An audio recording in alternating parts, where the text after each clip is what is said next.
1절부터 보시겠습니다. 8장 1절.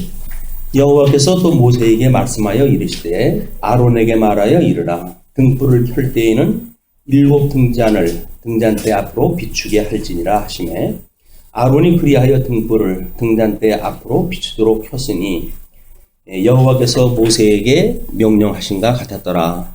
이 등잔대의 제작법은 이러하니 곧 금을 쳐서 만든 것인데 밑판에서 그 꽃까지 쳐서 만든 것이라. 모세가 여호와께서 자기에게 보이신 양식을 따라 이 등잔대를 만들었더라.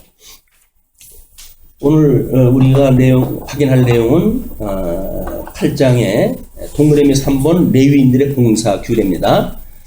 그것이 양쪽 가로 2번으로 해서 성별의 예비로 제목이 잡혀져 있고 양쪽 가로 1번은 행군을 위한 준비로 되어져 있었어요. 그래서 그 행군을 위한 준비 1장서부터 4장까지를 하드웨어라고 한다면 지금 5장서부터 9장까지의 내용은 이것이 소프트웨어의 개념이라고 성격을 구분한 바가 있습니다. 여기 하나님께서 광야 생활의 준비를 하시기 위한 총섭리예요. 근데 거기서 특별히 이제 특징적으로 드러나는 것이 하나님께서 명령하신 대로 이루어졌더라. 뭐 이렇게 이야기가 되어지는 것이 대부분의 내용이에요. 지금 중심적으로 그 성결을 예비하는 사람들의 모든 준비가 하나님의 명령대로 되어졌더라. 이렇게 특징을 가지고 있습니다.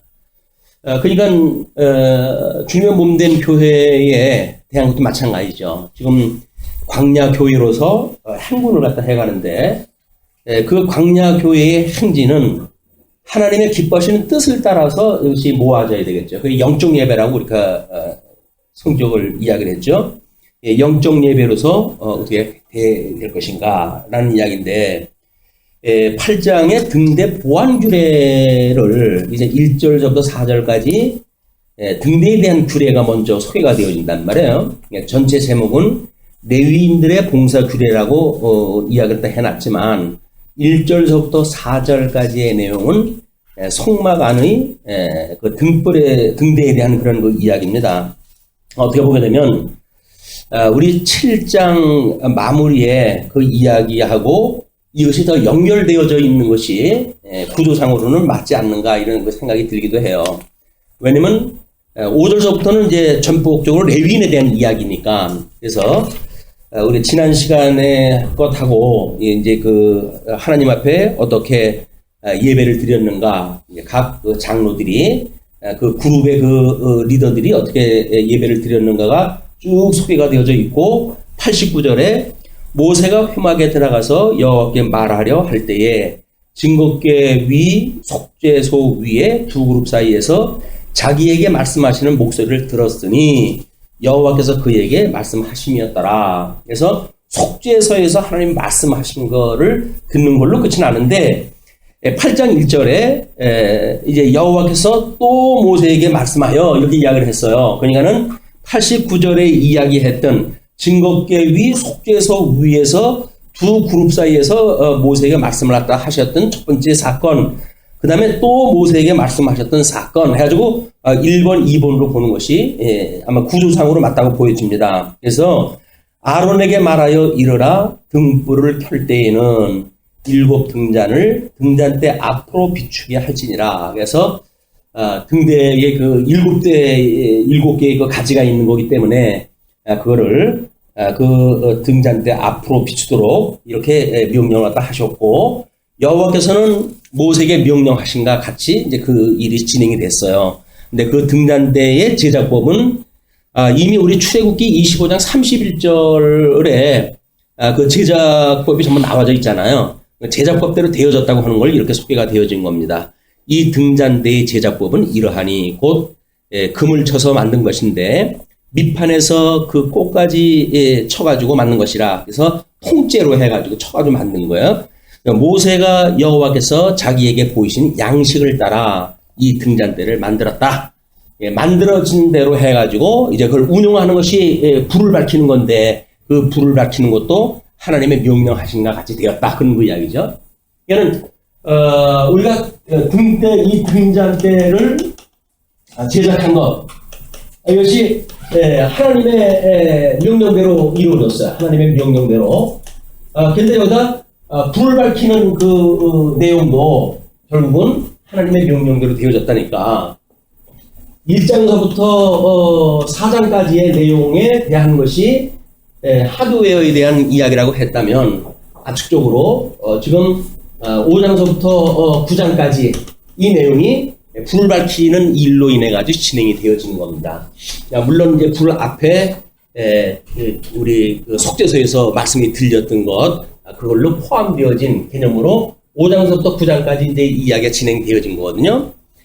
그렇게 해서 8장 5절로부터 본격적으로 레위인에 대한 이야기가 나옵니다. 그래서 5절로 13절까지는 레위인의 정결과 예식의 규례가 소개가 되어지는데, 여호와께서 모세에게 말씀하여 이르시되 이스라엘 자손 중에서 레위인을 데려다가 정결하게 하라. 그 정결하게 하는 방법이 너는 이같이 하여 그들을 정결하게 하되, 그냥 방법이 소개가 되어지는 거예요. 곧 속죄의 물을 그들에게 뿌리고 그들에게 그들의 전신을 삭도로 밀게 하고 그 의복을 빨게 하여 몸을 정결하게 하고, 이것이 건강을 위해서 또는 정결한 어떤 물리적 방법을 위해서 이렇게 필요한지에 대한 거는 우리가 뭐 중요하다고 보여지지는 않습니다. 이런 걸 따라 가지고 요즘 전신 미온도를 갖다 하는 사람들 이것이 또 상업적으로 유행하기도 하는데, 건강하고 이런 문제는 상관이 없는 거예요. 요즘처럼 매일같이 샤워하는 사람들이 그런 어떤 신체의 문제 때문에 불결하게 된다든지 그런 것도 아닐 테고, 이런 문제는 나중에 규례로 주어졌다는 거에 우리가 관심을 가져야 된다. 주님께서 주시는 규례에 그렇게 되어졌다. 그래서 그들에게 수송아지 한 마리를 번제물로 기름 섞은 고운 가루를 그 소제물로 가져오게 하고, 그 외에 너는 또 수송아지 한 마리를 속죄제물로 가지고 오고 레위인을 회막 앞에 나오게 하고 이스라엘 자손의 온 회중을 모으고 레위인을 여호와 앞에 나오게 하고 이스라엘 자손이 그들에게 안수하게 한 후에, 일단 레위 지파는 12지파를 이제 에브라임과 므낫세를 포함해가지고 12지파를 만들 때에 레위 지파를 뺐잖아요. 왜냐면 하나님 앞에 드린 지파라고 이제 돼가지고 기업을 따로 주지를 않았죠. 그러니까는 12지파의 장자, 이 숫자에 맞춰가지고 이제 레위 지파의 인원하고 맞춰가지고 이제 계산한 것까지 다 나왔어요. 그리고 속전을 내가지고 숫자가 틀리고 한 거는 속전을 내가지고 장자의 숫자와 레위의 숫자하고 맞추는 작업까지 다 끝났잖아요. 이렇게 해가지고 이제 레위 지파는 모든 장자를 대신하는 그런 그 사람들로 하나님 앞에 드림받아진 사람들이란 말이에요. 그래서 그 레위 지파가 이제 숫자적으로 해가지고는 인구조사를 통해가지고 속전을 해가지고 숫자가 같아졌는데, 그러면 어떻게 정결하게 되어지는가? 이것이 지금 소개되어지고 있는 내용이에요. 속죄제를 또 가져오고 나름대로 자기네들의 그런 걸 위해 가지고 번제물과 소제물이 또 필요하고, 그래서 속죄물도 필요하고 이렇게 되어져 있다. 근데 11절에 보니까 그들이 안수를 갖다 하게 한 후에 아론이 이스라엘 자손을 위하여 레위인을 흔들어 바치는 제물로, 이 흔들어 바치는 제물이라는 건 요제를 이야기한다 그랬어요. 흔들어 가지고 바치는 제물로 여호와 앞에 드릴지니 이는 그들에게 여호와께 봉사하게 하기 위함이라. 그래서 주보의 그 그림을 소개를 해드렸죠. 제사장이 그 레위인을 손목을 붙들고 지금 요제물을 그걸 잡고 있는 손을 붙들어주는 그런 그 그림을 소개해드렸는데, 그런 식으로 해가지고 일단 레위의 그 정결하게 하는 규례를 지키게끔 한 거예요. 그러면서 레위인으로 12절서부터 레위인으로 수송아지들의 머리에 안수하게 하고, 레위인들은 다시 수송아지 머리 위에 안수를 다 하는 거예요. 그러니까 이스라엘 사람들은 레위 사람들에게 안수를 다 하고, 이 레위 사람은 이 재물의 안수를 또 이제 하게 되어지고, 그래서 안수하게 하고, 내가 그 하나는 속죄물로 하나는 번제물로 여호와께 드려서 레위인을 속죄하고 레위인을 아론과 그의 아들들 앞에 세워 여호와께 요제로 드릴지니라. 그래서 이 제물을 안수한 거를 하나님 앞에 요제로 이제 드려가지고 거룩하게 구별하다 해라, 그런 거 이야기죠. 하나님은 치밀하게 뭐 이제 앞에서는 12지파의 그 회막 예물을 순서대로 다 드리게 하고 12지파를 대신한 사람들 안에 이제 그렇게 하고 거기에 이 장자를 대속하기 위해서 이 사람들을 모아놓고 레위 사람을 또 정결케 하는 작업을 하고 레위 지파의 그 사람들은 제물 위에 안수함으로 해가지고 동일시하게 되어지는 거예요. 이것이 다 예수 그리스도를 예표하는 섭리죠. 우리 예수님을 이제 구별해내는 하나님의 아들로 중보자이신 우리 예수 그리스도로 구별되어지는 이런 규례가 좀 이루어지는 겁니다. 그러면서 14절로부터 22절 보게 되면 레위인의 선택과 목적이 소개가 되어져요. 너는 이같이 이스라엘 자손 중에서 레위인을 구별하라. 그리하면 그들이 내게 속할 것이라. 내가 그들을 정결하게 하여 요제로 드린 후에 그들이 회막에 들어가서 봉사할 것이니라. 일단 그 레위 지파 사람들은 여기서 1차 제사장 그룹들이 만들어졌죠. 그리고 여기서 제외되어진 나머지 분들이 하나님 앞에 이 제사장들을 돕는 봉사위원이 되어지는 거야. 그렇죠? 그래서 회막에 들어가서 봉사할 것이니라. 그들은 이스라엘 자손 중에서 내게 온전히 드린 바 된 자라. 이스라엘 자손 중 모든 초태생 곧 모든 처음 태어난 자 대신 내가 그들을 취하였나니. 이 장자 대신에 이들을 취하였나니 그 이야기입니다. 이스라엘 자손 중에 처음 태어난 것은 사람이든지 짐승이든지 다 내게 속하였음은 내가 애굽 땅에서 모든 처음 태어난 자를 치던 날에 그들을 내게 구별하였음이라. 이런 그 사건은 이 6월절 사건을 통해 가지고 애굽의 모든 장자들을 하나님께서 치시는데 이스라엘의 백성들의 장자들만 하나님께서 살려주셨다고 하는 사실을 이런 방법을 통해서 끊임없이 기억나게 하시는 거거든요. 이것이 때로는 절기를 통해 가지고 6월절마다 하나님 앞에 6월절 절기를 지키면서 기억을 갖다 할 뿐만 아니라 모든 그런 그 제사를 갖다 할 때 이 돕는 사람들이 여전히 이 장자를 살려주셨다고 하는 은혜를 기억하는 수단이란 말이에요. 우리가 이 모든 사람들이 죄에서 죽을 때 하나님께서 우리만을 구원했다고 하는 이것이 끝없이 우리가 기억을 갖다 해야 될 은혜의 선물입니다. 이 은혜의 선물. 이거는 어저께도 아마 그런 이해를 가졌던 것 같은데, 그 가수가, 간증을 하기를, 나는 하나님이 있어서 너무나 행복합니다. 그런 그 이야기를 했다고 그래요. 그래서 그 내용을, 간증 내용을 보니까, 나를 위해서 배석했다고 하는 그런 것도 감격이고, 그런 분이 나를 사랑한다고 하는 건 더욱더욱 고맙고, 여전히 부족하기 한량없는 난데 하나님께서 나를 사랑한다고 하는 것만 생각을 하게 되면 저는 행복합니다. 이게 구속의 은혜예요. 구속의 은혜라고 하는 것이 우리가 다른 데 있는 게 아니지 않습니까? 우리 구원했다고 하는 이걸 기억하는 일이기 때문에 이스라엘 백성들은 제물을 드릴 때에 또는 제사장이 제사 사역을 할 때 또는 레위 지파가 봉사 사역을 할 때 기억나는 게 전부 6월절 사건에 어떻게 우리를 죄악세에서 구원하다 했는지, 애굽에서 종로로 타던 우리들을 하나님께서 그 열조의 언약을 기억을 하시고 불러내 주셨는지, 이 사람들은 만사가 하나님의 지금 언약대로 이루어진다고 하는 걸 현장에서 확인하는 사람들 아닙니까? 본인들만 그럴 뿐만 아니라 그 제사에 동참하는 12지파의 모든 사람들이 자기 장자의 머리 숫자만큼 비교가 됐으니까 남이 아니에요. 자기의 장자예요, 이 사람들이. 그러니까 이 사람들이 봉사가 다 하는 것이 결국은 장자가 봉사하는 거나 같고, 자기의 뭐 장자가 하나님 앞에 드림바 되어가지고 봉사하는 이런 느낌이 실로 아마 그 감각적으로 올 거예요.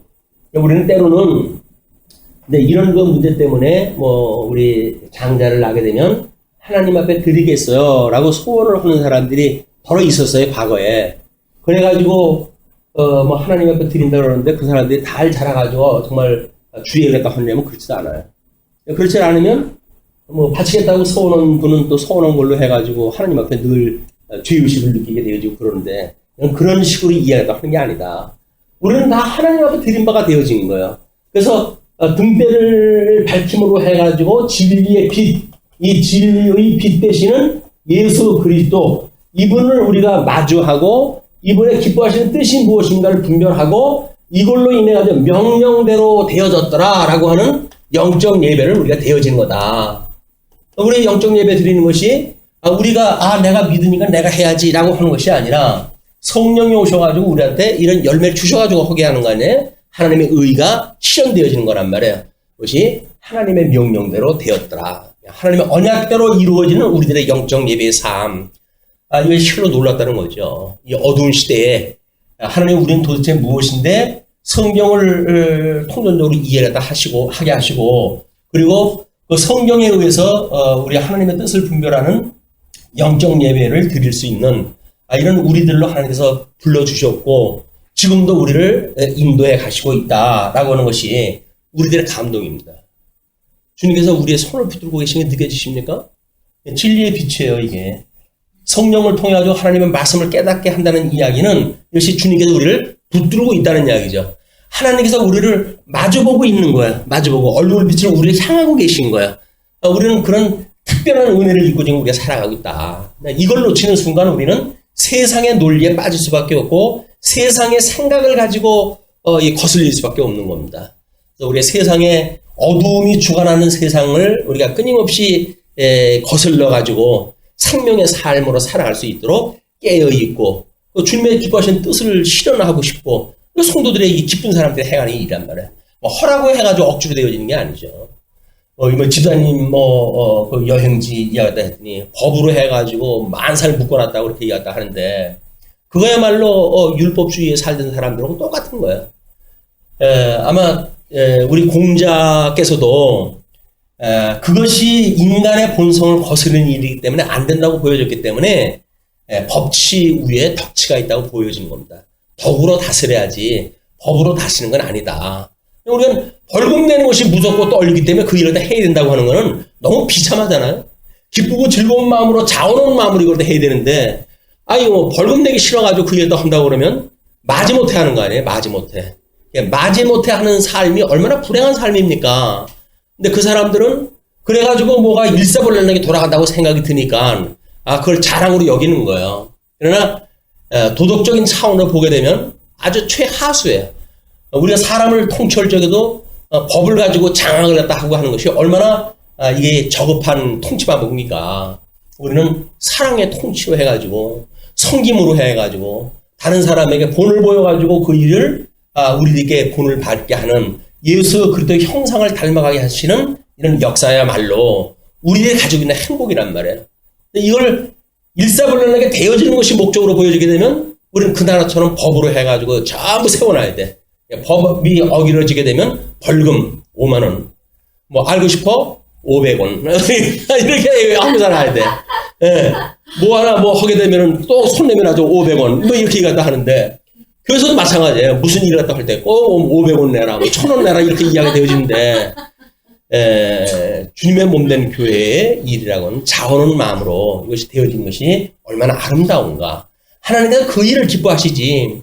강요에 의해 가지고 법에 의해 가지고 너희들은 이렇게 하면은 안 돼. 그럼 내가 혼내줄 거야. 라고 하는 거에 혼나기 싫어가지고 한다고 한다면 뭐 우리 비근한 예로 우리 자녀들이 부모님 눈치 봐가지고 그 일을 한다 그러면 얼마나 참 속상합니까? 근데 지가 기쁘고 즐거워가지고 부모님한테 그 일을 또 한다면 얼마나 또 기뻐요, 이게. 이것이 바로 하나님이 받으시는 예배의 모습이다. 하나님은 기쁘고 즐거운 이런 그 예배를 원하시지 결코 법에 의해 가지고 억지로 끌려가는 예배를 원하시지 않는다. 진리의 빛으로 비춰진 그런 사건들입니다. 그리고 이제 방법이 끝나고 14절부터 22절까지 레위인의 선택과 목적 중에 이제 그 초태생 모든 처음 태어난 자 대신 내가 그들을 취하였나니 이스라엘 자손 중에 처음 태어난 것은 사람이든지 짐승이든지 다 내게 속하였음은 내가 애굽 땅에서 모든 처음 태어난 자를 치던 날에 그들을 내게 구별하였습니다. 그래서 이 6월절을 기억하게 하시고 이러므로 내가 이스라엘 자손 중 모든 처음 태어난 자 대신 레위인을 취하였느니라. 우리는 이거 끊임없이 우리를 대신해서 우리의 맏형이 되어져 가지고 우리를 대신 십자가에 죽으신 예수 그리스도를 우리한테 보여주는 거예요. 예수를 믿는다는 이야기는 뭡니까? 그분이 우리를 위해서 대신 죽으셨다는 거예요. 누가 나를 위해서 목숨을 바칩니까? 나를 위해 가지고 거저 생긴 거 주는 것도 우리가 마다하는 그 굳은 사람들인데 누가 감히 우리를 위해서 대신 죽으시겠어요? 이분이라니까 이분. 근데 세상 어디에서도 우리를 위해 가지고 그럴 사람들이 없는데 우리 주님이 우리를 위해서 돌아가셨다고 그러는데 아무 감동이 없다고 한다면 믿어지지 않기 때문에 그런 거죠. 믿어지지 않기 때문에 그런다. 예수 그리스도가 우리를 위해서 돌아가셨다고 하는 그 일은 우리들을 대신 돌아가신 거니까 그것이 장자에 대한 이야기고 19절에 이야기한 것처럼 내가 이스라엘 자손 중에서 레위인을 취하여 그들을 아론과 그의 아들들에게 주어 그들로 회막에서 이스라엘 자손을 대신하여 봉사하게 하며 대신이라래 이제 레위 지파 이 아론과 그 사람들 도와주고 하나님을 섬기게 한 것이 대신이에요. 대신. 대신이 뭡니까? 우리 몸을 바쳐가지고 대신해 주는 것. 그렇기 때문에 제사장이 하는 일, 참 그리스도이신 예수 그리스도, 참 제사장인 예수 그리스도는 우리를 대신해서 죽으신 거예요. 이게. 그러니까 대신이라고 하는 것이 우리 감각으로 와 닿는 것, 이것이 우리가 소위 은혜라고 그러는 거예요. 나 대신 돌아가셨다라고 하는 감격이 신앙생활로 하게 되어지는 원동력을 일으킨다. 그래서 또 이스라엘 자손을 위하여 속죄하게 하였나니 이제 이는 이스라엘 자손이 성소에 가까이 할 때에 그들 중에 재앙이 없게 하려 하였습니다. 그리고 20절 모세와 아론과 이스라엘 자손의 온 회중이 여호와께서 레위인에게 대하여 모세에게 명령하신 것을 다 따라 레위인에게 행하였을 때 곧 이스라엘 자손이 그와 같이 그들에게 행하였더라. 그래서 12지파의 모든 사람들 그리고 이 장자를 대신한 레위 지파들 이들이 드리는 모든 방식이 하나님께 명령대로 되어졌다 이렇게 얘기하죠. 그러니까 우리가 영적 예배를 드리는 것 하나님의 의가 나타나서 우리로 하여금 믿음에 이르게 하나니 이렇게 이야기했죠. 복음에는 하나님의 의가 나타나서 이게 복음이에요. 하나님의 말씀을 듣게 되어지게 되면 그 하나님의 의가 드러나요. 그래가지고 우리로 하여금 믿음으로 믿음에 이르게 되어진단 말이에요. 물론 이 믿음에서 믿음이라고 하는 거는 뭐 구약 성경을 믿는 믿음으로 신약 성경을 믿는 믿음이라고 이야기하는 사람도 있지만 어떻게 보게 되면 성경 계시의 그런 말씀이 믿어짐으로 해가지고 실질적인 우리의 삶의 열매로 드러나는 믿음에 이르게 되어지는 것. 그래서 오직 의인은 믿음으로 말미암아 산다고 그러잖아요. 우리는 믿음으로 사는 거예요. 주님께서 이렇게 해가신다고 하는 게 믿어지기 때문에 살아가는 거거든요. 우리가 뭐 그 안에 들어가서 뭘 이루고 이러는 것이 아니에요. 하나님의 명령대로 이루어졌더라. 이걸 믿는단 말이에요. 주님께서 여전히 나를 이렇게 인도해 가시는구나. 우리 주님께서 우리를 사랑하시고 우리를 여전히 부족함에도 불구하고 우리를 긍휼을 베푸시고 그리고 주님 나라 갈 때까지 우리를 보존해 오신다고 하는 이것이 우리한테는 실로 큰 위로가 아닙니까? 우리가 당장 문 앞에 가서 어떤 죄를 범을지 어떻게 알아요, 우리가? 끊임없이 이 적군에게 노출되어져 있는 우리들이고, 어떻게 보게 되면 세상의 권세에 의해서 매우 취약한 우리들인데, 우리가, 사방의 올무예요. 사방의 올무. 함정을 파놓고, 여차치 하면은, 그걸 낚아채려고 해가지고 공격하는 무리들이 우리 주변에 산적되어 있는데 하나님께서 우리들로 하여금 설사 올무에 걸리게 되면 올무를 풀어주시고 함정에 빠졌다고 한다면 우리 손을 붙들어가지고 거기서 건져주시고 이것이 우리 시험에 들게 하지 마시옵고 악에서 구하시옵소서 라고 하는 주기도란 말이에요. 그럼 믿어지니까 우리 기도로 다 하는 거예요. 주님께서 허락한 대로 주님께서 그렇게 하신다고요? 믿어지니까 그 기도도 하는 거예요. 시험에 들게 하지 마시옵고 다만 악에서 구하시옵소서. 끊임없이 시험 거린다. 세상 육신을 가지고 있는 한 안목의 정역, 육신의 정역, 이생의 자랑 이거 전부 시험거리 아니에요? 그 시험거리로부터 우리를 들게 하지 마시고 그리고 이 악에서 건져주십시오라고 하는 것이 영적 예배의 성도의 삶이다. 그런 뒤에 이제 23절로 26절 레위인의 복무 정년 규례가 소개가 되어지죠. 여호와께서 또 모세에게 말씀하여 이르시되 레위인은 이같이 할지니 곧 25세 이상으로는 회막에 들어가서 공무하고 봉사할 것이요. 예? 이 사람들의 그 연령은 25세부터 50세까지 되어진 거예요. 그리고 봉사할 것이요. 50세부터는 그 일을 쉬어 봉사하지 아니할 것이나 그의 형제와 함께 회막에서 돕는 직무를 지킬 것이요. 일하지 아니할 것이라. 너는 레위인의 직무에 대하여 이같이 할지니라. 엄청난 육체적 수고가 들어가는 일이기 때문에 이를 돕는 사람들은 청장년기에 일을 하도록 되어져 있어요. 물론 이제 제사장 그룹들은 30세로부터 50세까지 되어져 있는데 이미 이 레위 지파 사람으로 봉사할 사람들은 25세부터 일을 하도록 하셨다.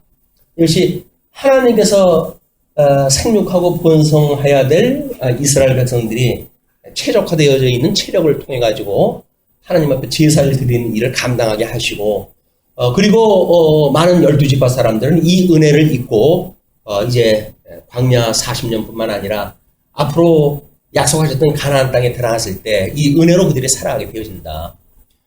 물론 가나안 땅 들어가가지고 이들이 제사를 잘 지키질 않았어요. 그렇기 때문에 선지자들이 너희들이 이제 광야에서 나한테 율법을 지켜가지고 제사를 드리는 것이 있느냐라고 질문을 하고 그러거든요. 예, 한두 차례 그것이 있고는 제사 잊어버리고 살아요. 가나안 땅 들어가서도 마찬가지입니다. 유월절 잊어버리고 살아요.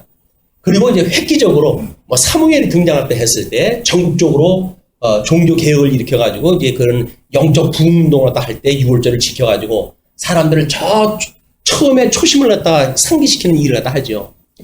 그러나 또 이제 그 시절이 가면 또 잊어버려요.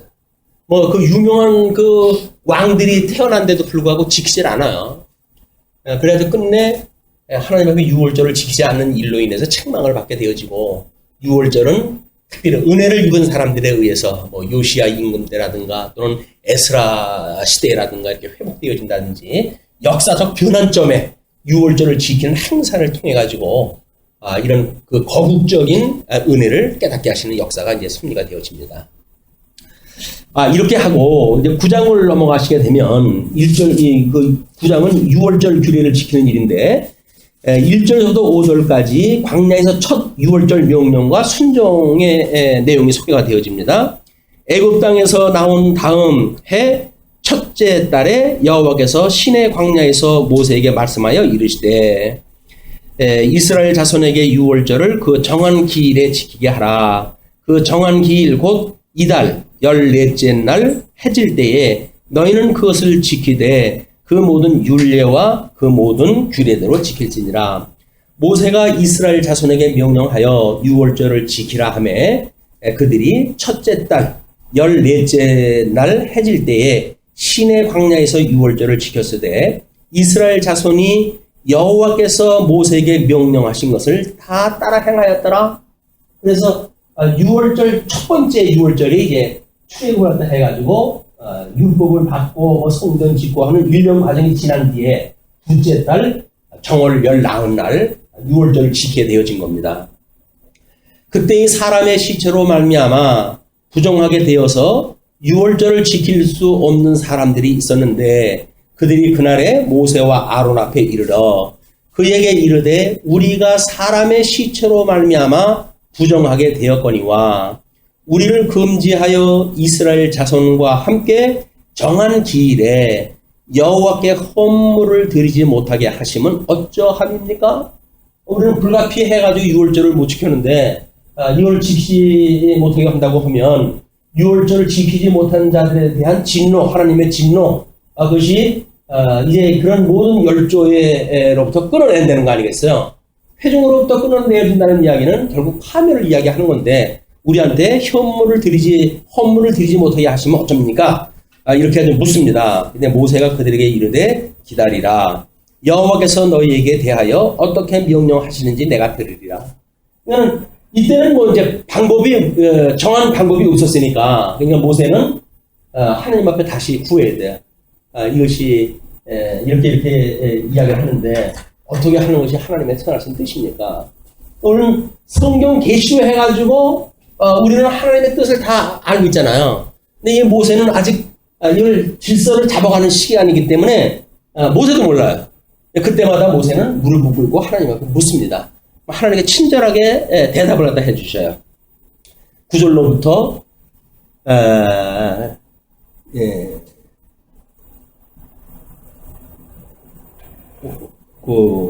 여호와께서 모세에게 말씀하여 이르시되 이스라엘 자손에게 말하여 이르라. 너희나 너희 후손 중에 시체로 말미암아 부정하게 되든지 먼 여행 중에 있다 할지라도 다 여호와 앞에 마땅히 유월절을 지키되 둘째 달 14째 날 해질 때에 그것을 지켜서 어린 양의 무교봉과 쓴나물을 아울러 먹을 것이요. 이거는 이게 첫 달에 해야 되는데, 첫째 달에 해야 되는데 이 달에 못했다고 한다면 둘째 달에 모든 사람들이 참여하게 해라. 그래서 아침까지 그것을 조금도 남겨두지 말며 그 뼈를 하나도 꺾지 말아서, 6월절 어린 양은 제물이 꺾여지면 안 돼, 뼈가. 예수님의 십자가에 돌아가실 때도 마찬가지로 보통은 시신의 어떤 생사 여부를 확인하기 위해 가지고 뼈를 꺾는 게 관리였었지만 하나님께서 이 규례를 지키게 하시기 위해서 그걸 로마 군대들이 안 오고 지나가게끔 만드신 그 역사를 우리가 보게 되어집니다. 그래서 그 뼈를 하나도 꺾지 말아서 6월절 모든 율례대로 지킬 것이니라. 그러나 사람이 정결하기도 하고 여행 중에도 잊지 아니하면서 6월절을 지키지 아니하는 자는 그 백성 중에서 끊어지리니 이런 사람은 그 정한 기일에 여호와께 헌물을 드리지 아니하였은즉 그의 죄를 담당할지며. 그래서 6월절을 의도적으로 지키지 않은 사람, 특별한 일이 없는데 이거를 지키지 않은 사람들은 백성에서 끊어내시겠다는 거예요. 그래서 우리가 이 아브라함에게 주셨던 이 아브라함의 할례의 사건, 이건 전 민족적으로 하나님께서 이제 약속을 하신 거예요. 그리고 모세에게 주었던 6월절 사건은 우리가 어디에 소속되어져 있는가에 대한 이야기라고 했죠. 할례를 받는 것은 내가 아브라함에 속해져 있는 사람입니다. 언약 자손입니다. 이걸 확인하는 방법이 할례 방법이라고 했잖아요. 그럼 할례 받은 사람이 6월절에 참여해가지고 아브라함에게 언약했던 걸 기억하시는 하나님이 우리를 불러냈다 라고 하는 걸 기억하는 사람이 6월절을 지키는 사람이에요. 그럼 할례를 받았음에도 불구하고 6월절을 믿지 않는다고 한다면 이거는 언약대로 이루시는 여호와 하나님의 섭리를 부정하는 자니까 하나님이 제거시켜버리시겠다 그 이야기예요. 우리 하나님의 언약을 언약대로 믿는 우리들의 행복이 얼마나 큰 것인지, 우리는 우리 예수 그리스도에게 속해졌잖아요. 예수 그리스도 속해졌다고 하는 걸 제일 먼저 뭘로 확인이 됐어요? 이걸 세례로 확인되었다 그랬어요.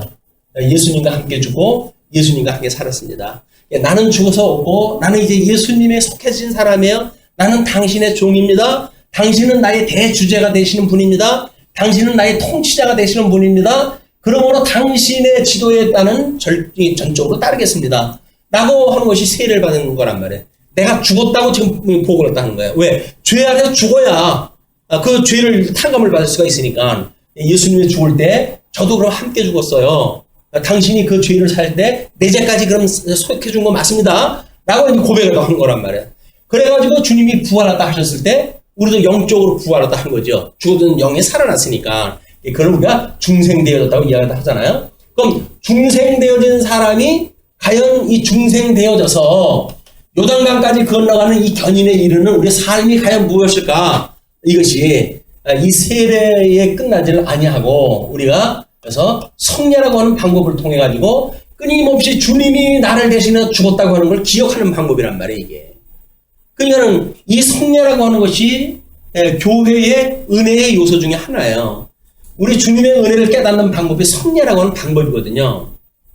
뭐 혹자는 뭐 성례는 다 이루어졌고 뭐 로만 캐톨릭의 칠성례를 종교개혁자들이 뭐 좀 개혁 정신이 모자라서 두 개를 남겨놨다는 등 이런 식으로 표현했다 하는데 이거는 구약 성경과 신약 성경의 이 어떤 통시적인 맥락을 보게 되면 이 소속과 그 소속을 믿는지에 대한 여부를 끊임없이 확인하는 일이에요. 그리고 우리가 대한민국의 21세기에 하나님 말씀을 공부를 하니까 우리가 이거를 뭐 절절히 읽어가면서 다 확인한다 하지. 이게 문명률이 높은 뭐 이런 사람들한테 복음을 증거했을 때 이런 이야기를 하면 그 사람들 알아들을 수가 없습니다.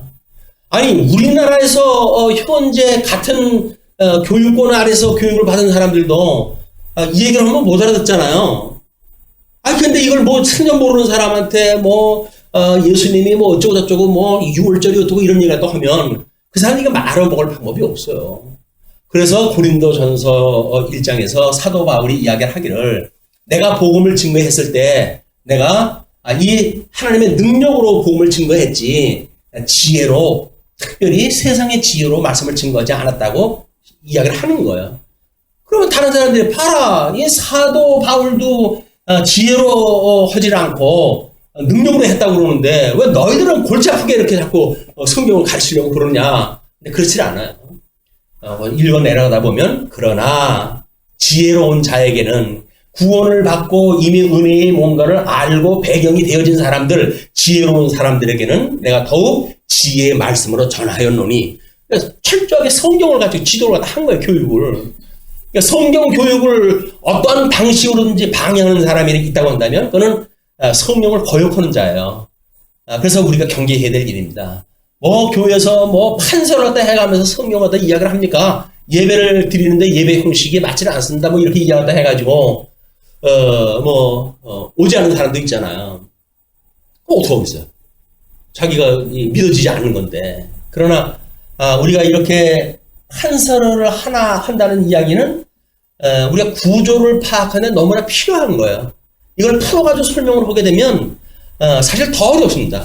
판서하고 뭐 이걸 이미지화하고 도형으로 그려가지고 소개를 갖다 하고 이렇게 했을 때 우리가 이제 기억을 갖다 한다든가 깨닫는 어떤 것이 높을 수 있으니까 교육적 방법을 통해서 우리가 이렇게 한다. 말씀으로 공부한다고 그러는데 우리 주님은 말씀이 되어가지고 이 땅에 육신을 입고 오셨잖아요. 육신으로 입고 오신 분도 있는데 판서를 갖다 한다고 하죠. 뭐가 문제라는 거야 지금. 이거는 문제가 되어지는 게 아닙니다. 그 사람들이 뭔가 자기네들이 알고 있는 예배 형식에 갇혀져 있는 거예요. 그러나 지금은 그래도 많은 사람들이 판서를 통해서 성경을 강론하고 이것이 이제 뭐 섣불리 보는 사람들은 없죠. 그러나 신묘막측하게도 신천지가 또 흉내를 내가지고 판서를 또 하게 되면 신천지 아닌가 이런 의심의 눈을 갖기도 한다는 것에 함정이 있기도 해요. 그러나 옥석을 가리는 데 있어서는 그만큼 좋은 게 없죠. 판서한다고 다 뭐 신천지입니까? 신천지 그림 몇 개 그려놓고 뭐 설명하다 하는데 말도 안 되는 이야기들이에요.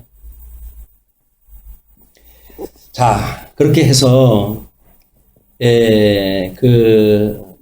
정한 길에 이제 담당하게 해라. 헌물을 드리지 아니하였은지 그의 죄를 담당할지며 만일 타국인이 너희 중에 거류하여 여호와 앞에 유월절을 지키고자 하면 유월절 율례대로 그 규례를 따라서 행할지니 그 거류민에게나 본토인에게나 그 율례는 동일한 것이라. 그래서 이 아브라함을 뛰어넘는 우리 실체적인 언약에 대한 그런 그 배경이 소개가 되어집니다.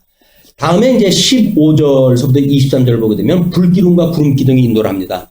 성막을 세운 날에 구름이 성막 곧 증거의 성막을 덮었고 저녁이 되면 성막 위에 불 모양 같은 것이 나타나서 아침까지 이르렀을 때 항상 그러하여 낮에는 구름이 그것을 덮었고 밤이면 불 모양이 있었는데 구름이 성막에서 떠오르는 때에는 이스라엘 자손이 곧 행진하였고 구름이 머무르는 곳에 이스라엘 자손이 진을 쳤으니 이스라엘 자손이 여호와의 명령을 따라 행진하였고 여호와의 명령을 따라 진을 쳤으며 구름이 성막 위에 머무는 동안에는 그들이 진영에 머물렀고 구름이 성막 위에 머무는 날이 오릴 때에는 이스라엘 자손이 여호와의 명령을 지켜 행진하지 아니하였으며 전부 하나님의 이 뜻을 따라하죠. 이 명령대로 진행 여부가 결정이 되어진 거예요. 가든지 안 가든지.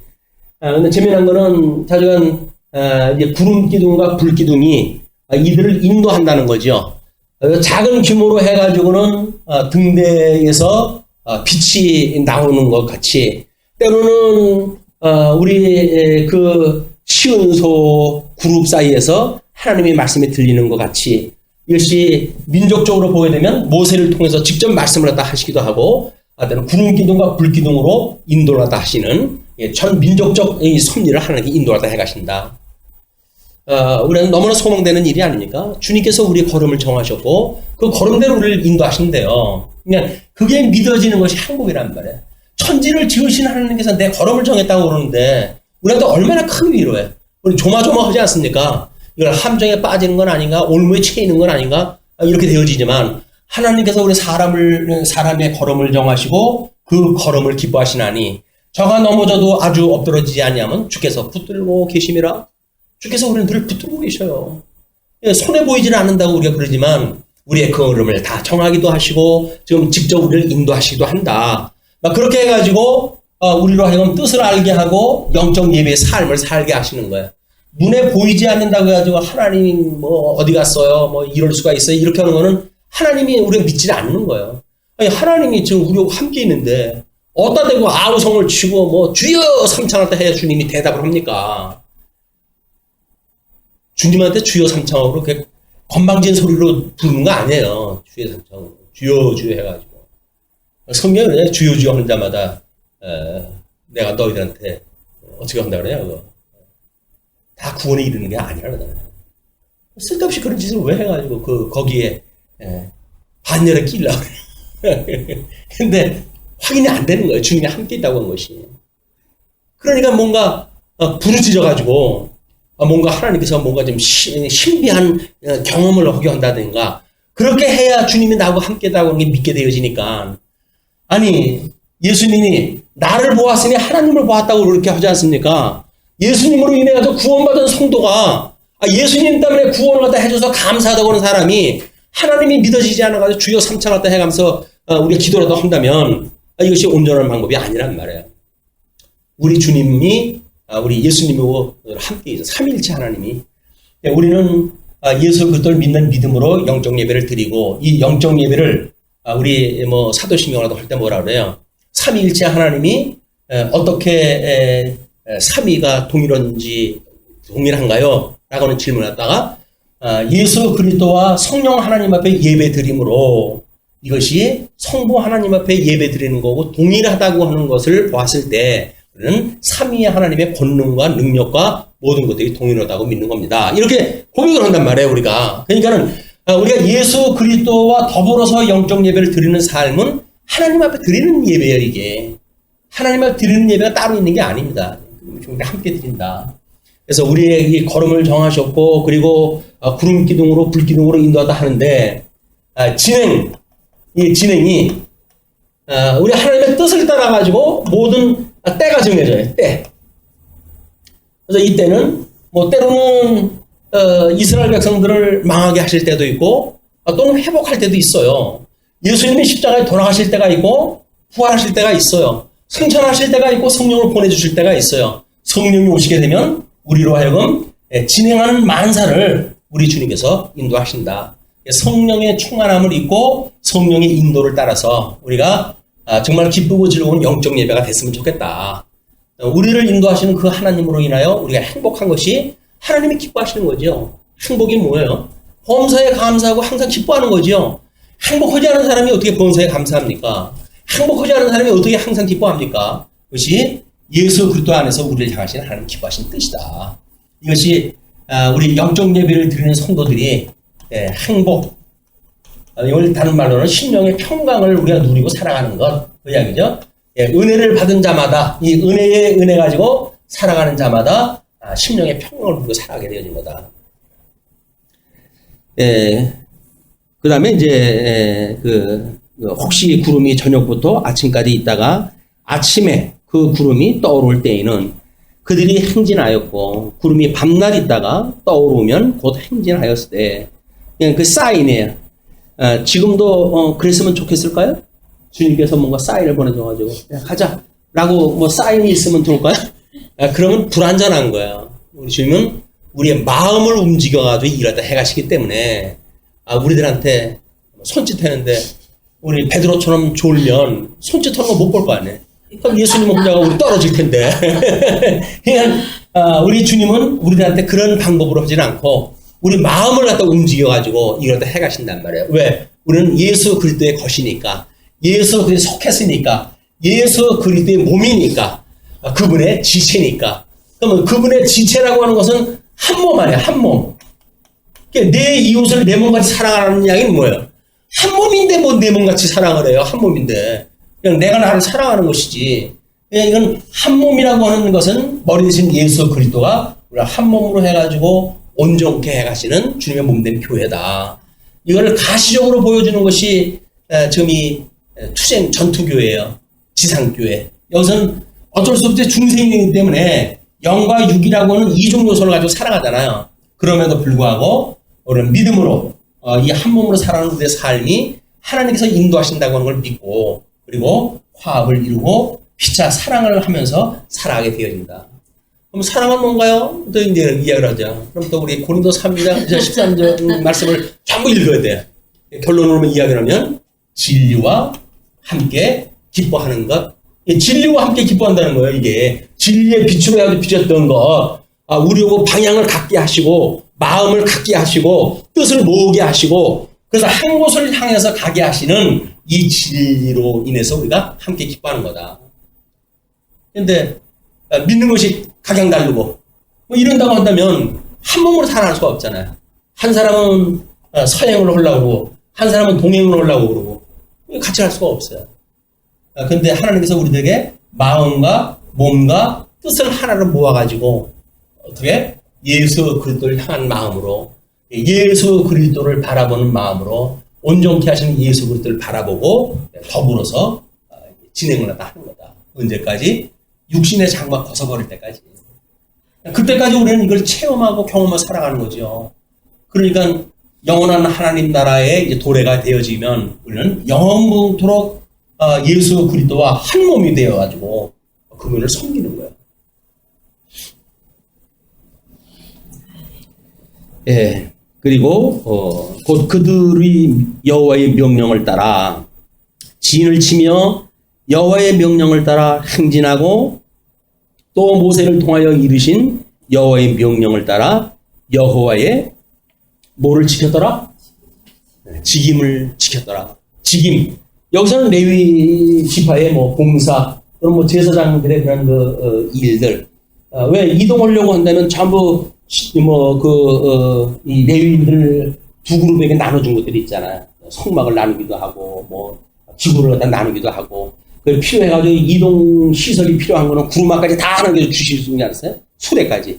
그냥 하나님 필요한 거 다 주시고, 그리고 구름 기둥, 불 기둥으로 해가지고 모든 안전장치 다 하시고, 방향까지 제시하시고, 때까지 정해서, 그리고 가게 오시는데, 어디로 빠져나가요, 어디로. 그냥 가게 오시면, 은혜로 해가지고 인도하다 하시는데, 주님 나라 갈 때까지 우리 이 길을 막을 자가 아무도 없어요. 근데 원래 믿지 않으면 믿어지지 않는다는 이야기는 이 하나님을 믿을 수가 없으니까 사망 권세에 의해 가지고 결국은 내가 불신하기 때문에 만들어지는 아픔들이다. 우리 하나님이 어떠한 분인가를 이분을 믿는다고 하는 이 일이 이 세상에 태어나가지고 가장 보람된 거 아닙니까? 근본된 우리가 목적을 알고 인생의 방향을 알고 살아간다고 하는 것이 이거는 천금을 주고도 살 수 없는 거예요, 이게. 근데 이걸 주님께서 우리한테 지금 공짜로 주신 거 아닙니까? 공짜로 준다고 하는 거예요. 우리 이제 신빙성이 떨어지는 거예요. 그렇게 귀한 걸 왜 나한테 공짜로 주지? 라고 하는 거. 왜? 우리는 이 세상에서 끊임없이 돈 주고 뭘 얻고 그랬는데 왜 주님께서 우리를 공짜로 주셔요? 무슨 의도 있는 거 아닌가요? 물론 의도가 있죠. 주님께서 당신 거 만들려고 그래가지고 공짜로 에다 주는 거야. 그리고 예수님 믿어볼까 그러면 너 낚였어. 그래서 평생 그분의 종으로 살아가도록 하시는 거야. 근데 그분의 종으로 살아가는 것이 우리들의 행복이고 평강이니 이걸 세상에 어떤 걸로 이 논리를 막을 수가 있어요. 이 은혜의 감동이 흩어져 있는 한 주 동안도 삶의 동력이 되어지고 어려운 모든 시련을 이겨낼 수 있는 이런 그 기회가 되어졌으면 좋겠습니다. 기도하